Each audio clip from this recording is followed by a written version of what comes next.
County in northeastern Illinois until 7:30 p.m. At 6:15 p.m., a severe thunderstorm capable of producing a tornado was located over Kenton Hills, moving east at 25 miles per hour. This storm has a history of producing tornadoes.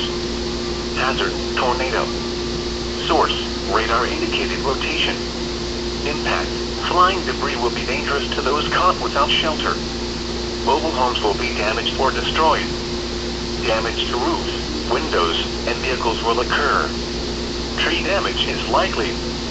This dangerous storm will be near St. Charles and Valley View around 7:05 p.m.